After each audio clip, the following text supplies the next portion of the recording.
You are a brave crowd to come out in the rain. I brought my hat just in case. I don't have much hair to help me. Leaders in Angola, government, civil society, students, young leaders, staff of the National Slavery Museum, distinguished guests. I sincerely mean this when I say thank you for being here in the rain with us today. Thank you for allowing me to be here. It's an honor, a genuine honor to be with you today in Angola. I just got off the phone with the Vice President, telling her I'm sorry she's not with me to be here today. You know, with you in Angola, a vibrant city, and I look, not the city. The city I know is not Angola, but in Angola, in a vibrant city. And I'm joined by members of the United States Congress, senior officials of my administration, and American business and civic leaders. We think that it's important that we get together. We thank all people of Angola for your warm hospitality. And I mean that's, please sit down if you have a seat. Don't, I'm sorry. I want to ensure you all have seats. We're gathered in a solemn location because to fully consider how far our two countries have come in our friendship, we have to remember how we began. We hear them in the wind and the waves. Young women, young men, born free in the highlands of Angola, only to be captured, bound, and forced on a death march along this very coast to this spot by slave traders in the year 1619. In the building next to us, they were baptized into a foreign faith against their will. Their names changed against their will to Anthony and Isabella. Then they were condemned to a slave ship bound for the Middle Passage, packed together in hundreds by hundreds. A third of those souls did not survive the journey. 1/3 died on the way. When Anthony and Isabella made it to the British colony in Virginia, where they were sold into servitude, and became two of the first enslaved Americans in a place that 150 years later would become the United States of America. They had a son, considered the first child of African descent born in America, William Tucker. It was the beginning of slavery in the United States. Cruel, brutal, dehumanizing. Our nation's original sin, one that haunted America and cast a long shadow ever since. From the bloody Civil War that nearly tore my nation apart, to the long battle with Jim Crow into the 1960s, for the civil rights and voting rights movement, which got me involved in public life, during which American cities were burned, to the still unfinished reckoning with racial injustice in my country today. Historians believe people from Angola accounted for a significant number of all enslaved people shipped to America. Today, millions of African Americans have roots in Angola. As I said at the U.S. African Leaders Summit that I held in Washington 2 years ago, our people lie at the heart of the deep and profound connection that forever binds Africa and the United States together. We remember the stolen men and women and children who were brought to our shores in chains, subjected to unimaginable cruelty. Here with us today are 3 Americans who are direct descendants of Anthony and Isabella, whose first enslaved Americans, Africans in America. Wanda Tucker of Hamilton, Virginia. Wanda, are you there? There you are, Wanda. God love you. Her brother Vincent and Carolita as well. Thank you for being here. We're going to write history, not erase history. The Tuckers learned their family history around the dinner table. That history led Wanda here in Angola a few years ago. She did not speak the language, but that didn't matter. When she arrived, Wanda said she felt something profound, like she'd come home. That was her comment to me. She called it the connection without words. Ladies and gentlemen, I'm here today to honor that connection between our people and to pay tribute to the generations of Angolans and American families like the Tuckers, who have served in government I've served in government for over 50 years. I know I only look like I'm 40 years old, but I've been around hanging in the government for, I hate to admit it, for 50 years. But in that 50 years, I've learned a lot. Perhaps most importantly, I've learned that while history can be hidden, it cannot and should not be erased. It should be faced. It's our duty to face our history, the good, the bad, and the ugly, the whole truth. That's what great nations do. That's why I chose to speak here at the National Slavery Museum today, just as I toured. And that's why your president visited the National Museum of African American Culture in Washington, D.C., the second most visited museum in the States. And he did it a few years ago. He saw what I see, the stark contradiction between my country's founding principles of liberty, justice, and equality, and the way we long treated people from Angola and from throughout Africa. I've often said America is the only nation in the world founded on an idea. Most countries are founded based on race, ethnicity, religion, geography, some other attribute. But the United States founded on an idea, one embedded in our Declaration of Independence. That is that all men and women are created equal and deserve to be treated equally throughout their lives. It's abundantly clear today we have not lived up to that idea, but we've never fully walked away from it either. And that's due in no small part to the determination and dreams of African Americans, including Angolan Americans, the proud descendants of the diaspora who helped build my nation as they rebuilt their own families and their own sense of self. They were the forebears as well, resilient, faithful, even hopeful. Hopeful that joy would cometh in the morning, as it says in the Bible. Hopeful that our past would not be the story of our future. And hopeful, in time, the United States would write a different story in partnership with the people brought here in chains to my nation from Africa. It's a story of mutual respect and mutual progress. That's the history that brings me here. The first American president ever to visit Angola. Over time, and I'm proud to be, over time, the relationship between our countries has been transformed from distance to genuine warmth. Today, our relationship is as strong as it's ever been. Throughout my presidency, it has been my goal of the United States to build a strong partnership with peoples and nations across the continent of Africa. True partnerships aimed at achieving shared goals, bringing to bear the dynamism of America's private sector and the expertise of our government to support aspirations of African entrepreneurs, experts, leaders, both inside and outside of government. Because we know the challenges that define our age demand African leadership. 1 out of every 4 human beings on Earth will live in Africa by the year 2050. And the ingenuity, determination of young Africans in particular, like the young society leaders I just met with here today, will be undeniable forces in that human progress. That's why I'm so optimistic, because of that generation. In no small part, it will be in their hands, in the hands of people across Africa, to expand access to clean energy, to tackle threats of global health, to grow a global middle class. In many ways, Africa's success is and will be the world's success. As I said at the United States-U.S. Africa Summit, the United States is all in on Africa's future.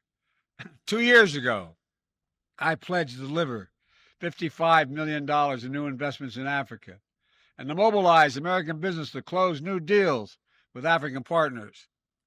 2 years ago, we're on way ahead of schedule.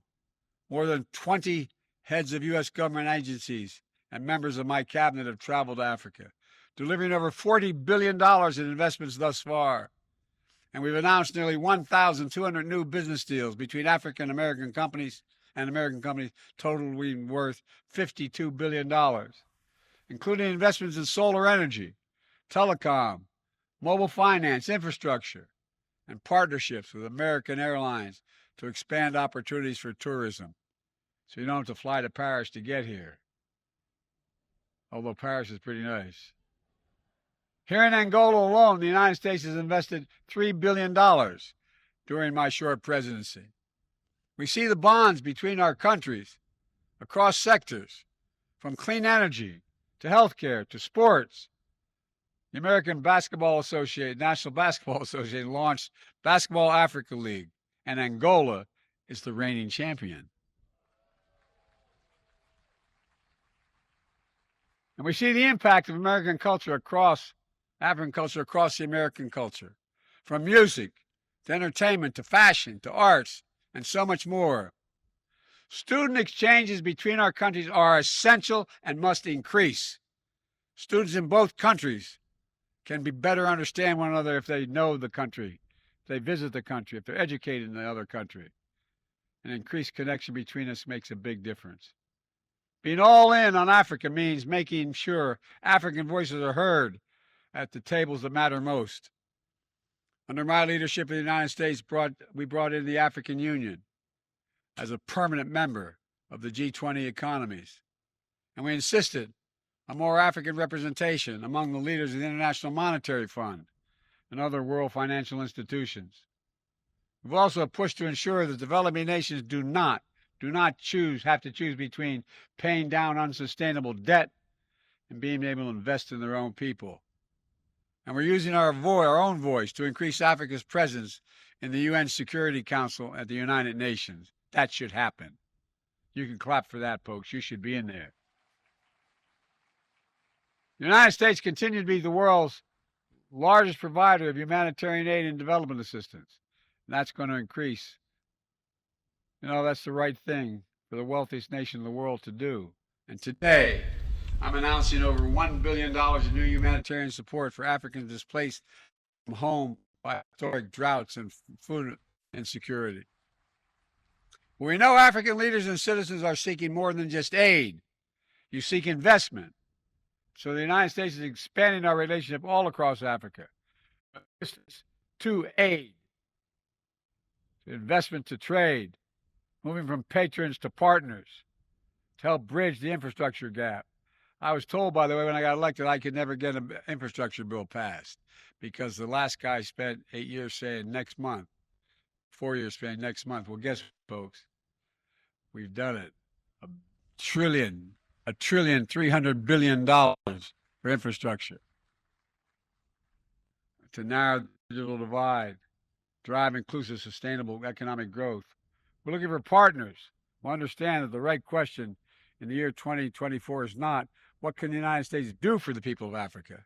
It's what can we do together for the people of Africa? That's what we do. Nowhere in Africa is the answer more exciting than here in Angola. It starts with our governments whose partnership is stronger, deeper, more effective and active than any point in history. It's testament to your president who had a vision to carry this relationship forward. And it's a testament to Angolan citizens across the private sector and civil society who have forged strong bonds with your American counterparts.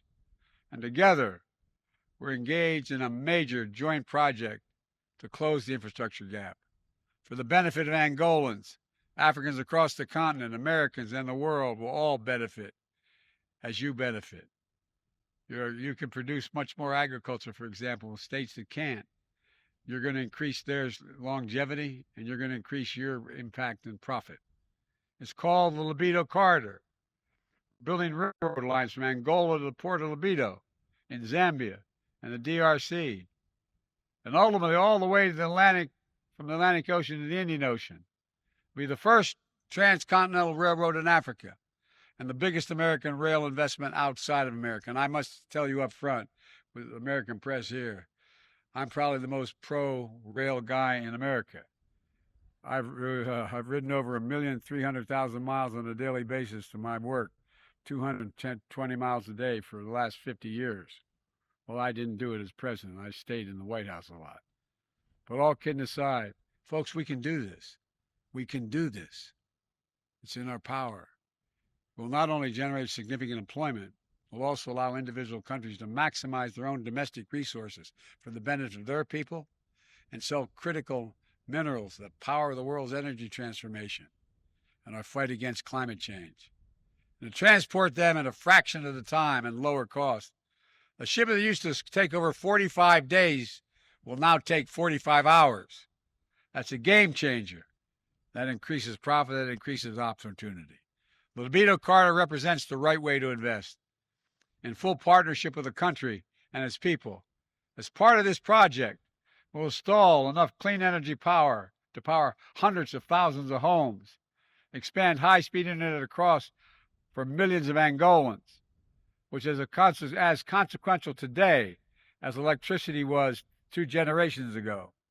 And we're investing in agriculture and food security, fulfilling the needs of countries without agricultural capacity, and expanding opportunities for countries growing the crops, connecting farmers across along the Libido Charter to new markets, expanding opportunity and prosperity. You doing that, having the means to do it.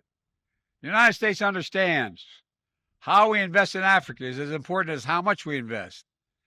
In too many places, 10 years after the so-called investment was made, workers are still coming home on a dirt road and without electricity, a village without a school, a city without a hospital, a country under crushing debt. We seek a better way, transparent, high standard, open access investments that protect workers and the rule of law and the environment. It can be done and will be done. Folks, the partnership between Angola and the United States also extends to supporting peace and security in this region and beyond. President Lorenzo, I want to thank him for his leadership in mediation and regional conflicts. I also want to thank him for Angola's speaking out against Russia's unprovoked war against Ukraine. It matters. It matters when leaders speak out. Ladies and gentlemen, as you know, I'm in the final weeks of my presidency. You don't have to clap for that. You can if you want. But I wanted to come to Angola. Although I've been chairman of the African American Subcommittee for a long time, I'd never made it to Angola. Because although I don't know exactly what the future will hold, I know the future runs through Angola, through Africa. I mean it sincerely. I'm not kidding. I know that any nation that wants to thrive in the next century must work as partners with workers, entrepreneurs, and businesses here in Africa. I know that the connection between our communities, our universities, our sports, our civil societies, our families, our people will only grow deeper. We have to stay focused. The story of Angola and the United States holds a lesson for the world. 2 nations with a shared history and evil of human bondage. 2 nations on opposite sides of the Cold War, defining struggle in the late part of the 20th century. And now 2 nations standing shoulder to shoulder, working together every day for the mutual benefit of our people. It's a reminder that no nation need be permanently the adversary of another. Testament to the human capacity for reconciliation and proof that from the horrors of slavery and war, there is a way forward. So I stand here today, I mean this sincerely, deeply optimistic. By the way, 20 years ago when I was a senator, I had a cranial aneurysm. They got me to the hospital in time. I remember asking the doctor what am I. He said, "Oh, your chances are good. They're about 30%." And that night after it was all over, he was deciding whether or not it was congenital or environmental. And I said, "I don't give a damn. I'm here." He said, "You know what your problem is, Senator? You're a congenital optimist." I am. About the possibilities and progress that lie just beyond the horizon. Together we can and will chart a future worthy of great nations, worthy of the highest aspirations of our people. We just have to remember who we are. We're Angolans, we're Americans. As I often say to the American people, there's nothing beyond our capacity if we work together. And today, I say to the people of Angola and all the people of Africa, there is nothing beyond our capacity if we do it together. Thank you, and God bless you, and keep you all safe. Thank you, thank you, thank you. And thank you for waiting. I got my hat. Thanks, everybody. I really mean it. You're very patient.